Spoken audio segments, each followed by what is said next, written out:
ভাতের সাথে দুটো ধনে পাতা পালে চালাই তো না। কেন ধনের পাতা নাই নাকি? থাকলে দুটো দিয়ে দাও না। ও কোথায় পাবো? তাহলে এক কাজ করো না ভাবি, সালমার বয়ফ্রেন্ডকে ফোন লাগাও, দেখো এক্ষুনি ধনে পাতা নিয়ে চলে আসবে। ঠিক বলেছি। সাথী, উল্টো পাল্টা কথা বললে মার খাবি কিন্তু। এই, তুই তো রেগে যাস কেন রে? তোর মতো ওই রকম পাগল প্রেমিক যেতে আমাদের থাকতো না, আঙুলে করে নাচি নাচলি বেড়াতো। ভাবি, ওকে ফোন করো না। তুই চুপ কর তো।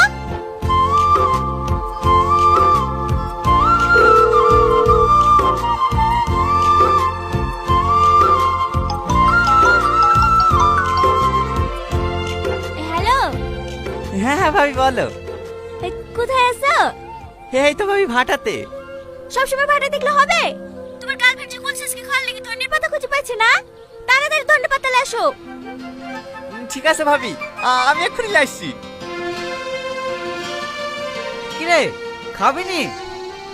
না, তোরা খা, আমি একটু আসছি। এই বিদ্যাক 2 মিনিটের মধ্যে ধনের পাতা নিয়ে চলে আসবে।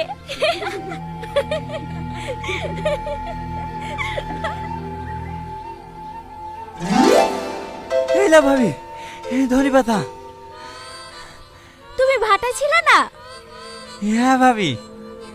এত তাড়াতাড়ি চলে আসলে যে? এই মাঠে মাঠে এসি তো, তাই তাড়াতাড়ি পৌঁছে গেছি। ভালো আছে সালমা? হ্যাঁ, ভালো আছি। কোনো কিছু দরকার হলে আমাকে বলবা, আমি সাথে সাথে পৌঁছে দেবো। ঠিক আছে। আর হ্যাঁ, আজকে সন্ধ্যেবেলায় কি খাবো বলো?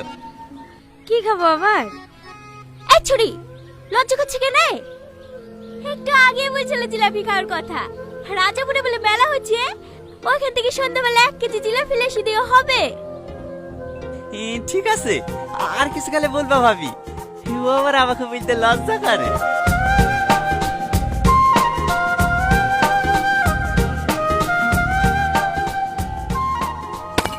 না না, ও বাথরুমে যায়নি। বাথরুমে গেলে এতক্ষণ চলে আসতো না। আমি গ্যারান্টি দিছি, ও আজিজ চাচার মেয়ের কাছেই গেছে। আজিজ চাচার মেয়ে? কত সুন্দর মেয়েটা, এই শালা টালকে ভালোবাসে। আরে না না, ও রাজের বউ নাই, মায়া ভাবি। হ্যাঁ, ওই সালমান নাম করে হিটা ওটা খাওয়া লেগে বাগায়।